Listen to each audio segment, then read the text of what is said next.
Hello everyone, this is Dr. Jyoti Prakash Kanungo. You are watching DOP right now. So we are here in video number 4. We are going to discuss on ticks and fleas. So what are ticks and fleas?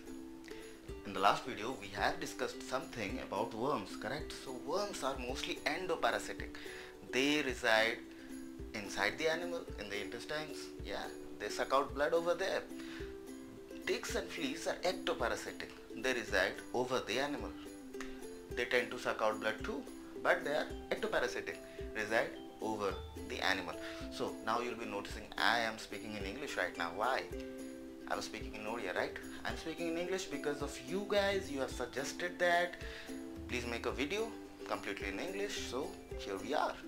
Now coming to the point. Ticks are macroscopic in nature. You can see them, literally you can see them with your eyes.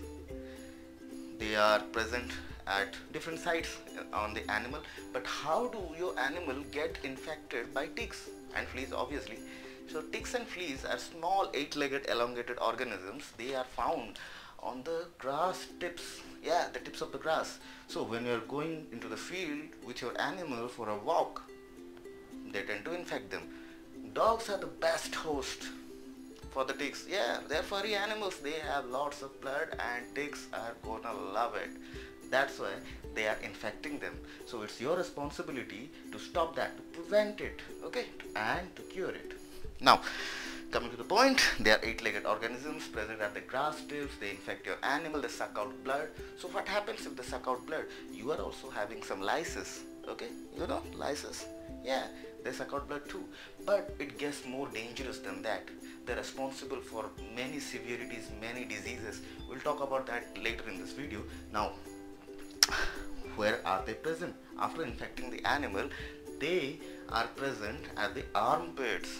Yeah, the armpits, the 4-legged animal, they have 4 armpits. You know, in the armpits, at the base of the tail, sometimes at the anus also. Yeah, I remember. And they are also present at the lips. They are present sometimes underneath the ear, and mostly you will be seeing under the collar and in the ears.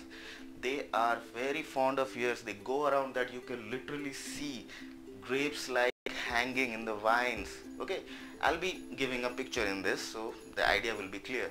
So they tend to suck out more amount of blood. So how do they do that? They tend to suck out blood from the body of the animal by inducing a small amount of chemical called anticoagulant. It is the same chemical used by the mosquitoes when they are draining blood from you. Yeah. So they are putting some amount of anticoagulants for regular inflow of blood and they are sucking it out. Mostly they look elongated, but after they drink blood they become bean shaped, they become fluffy, engorged. Okay, so you can literally see them. So I've taken some photographs, I'll share that with you. I have downloaded some photographs from the Google. Yeah, I'll share that with you too. Next, we have discussed the sites of their presence. Okay, so now what are fleas? Yeah, these are ticks. Okay, don't confuse them. This is ticks, and now we are going to talk about fleas. So what are fleas? Fleas are sometimes microscopic. Okay, you can't literally see them because they jump around a lot. Yeah, they tend to jump around a lot within the fur of the animal. So if you are having a long hair retriever, or let's say a Shih Tzu or a Lhasa Apso, you are not gonna find them. But how can you detect that? To detect that, you have to look for the flea dirt, the small black colored spots like that. You will be looking at that. The fur will be sometimes sandy, a little bit of a muddy, a very dirty texture to it. Okay, a very powdery and a dry, dusty texture to it. So if you can look into it, you have found out ticks. Congratulations! Now you can prevent and cure it. So next, they jump around a lot. Yeah, those spots are the eggs. You have found them. Great. It's Easter for you. Now, what do they do?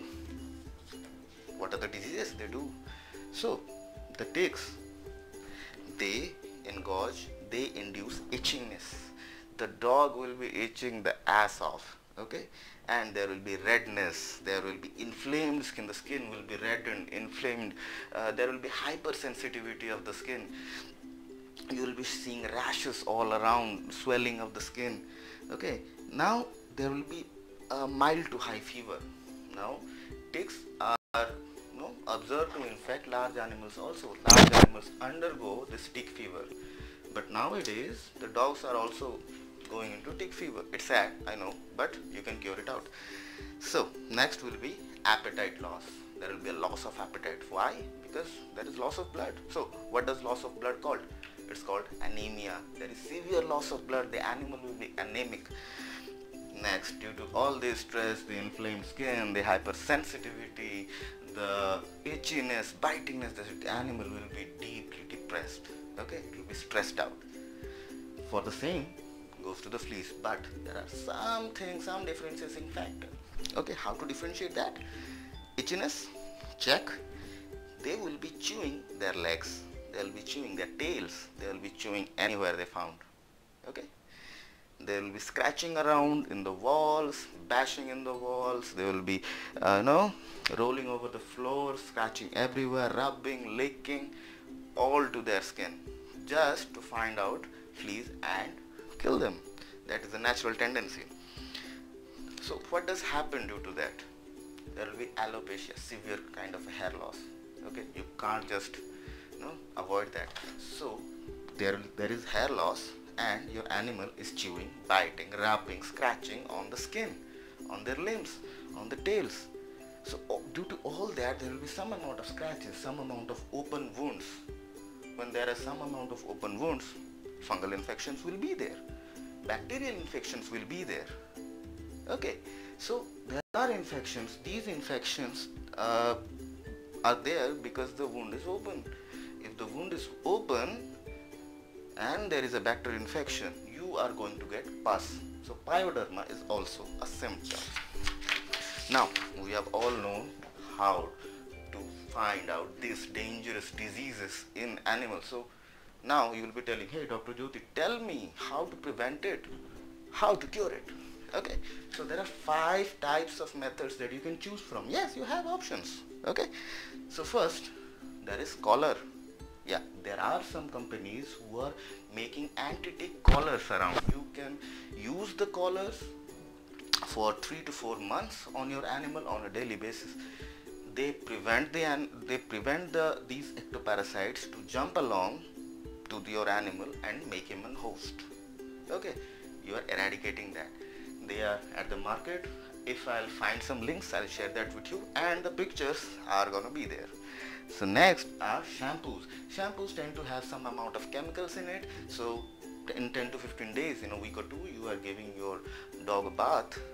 If that is an anti-parasitic shampoo, anti-tick shampoo, the ticks are eradicated. Now there are some spot-on preparations also. So what are spot-on preparation? There are some chemical preparations. You need to take it out with your hand and put a spot on the skin, not on the fur, mind it, on the skin. You have to drive through the fur and put it a single drop on the skin of the animal. So what it does, it eradicates and avoids, it prevents most of the kind of ticks to come and infect your dog. Also fleas, sometimes some helminths also, and other ectoparasitic also. And the last one is my favorite. They are sprays. I can demonstrate you with one. I'm having one. Okay, so this is not a paid promotion. Okay, I'm having one, that's why I'm showing it to you. So the sprays, they are having some chemicals like fipronil or cypermethrin, but mostly they are alcoholic.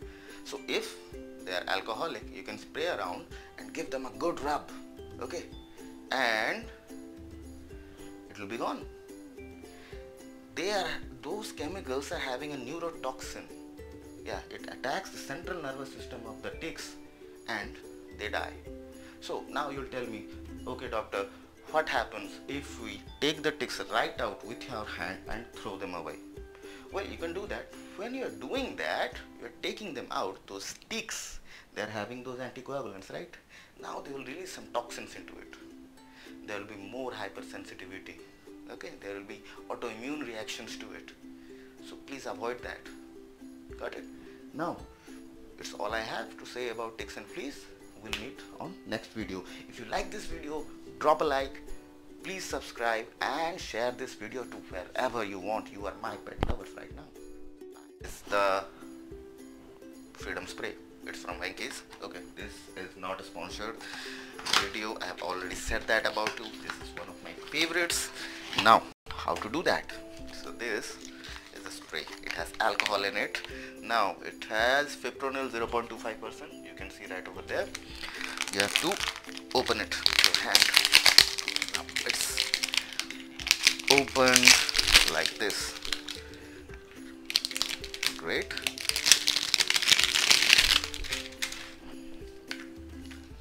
I'll open it out. Sealed. Great. You have to, open the seal and put this tube over to the spray.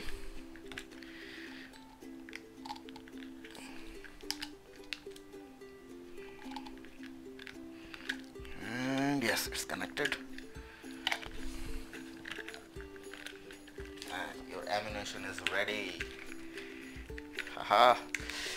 Beware ectoparasites. I'm coming for you.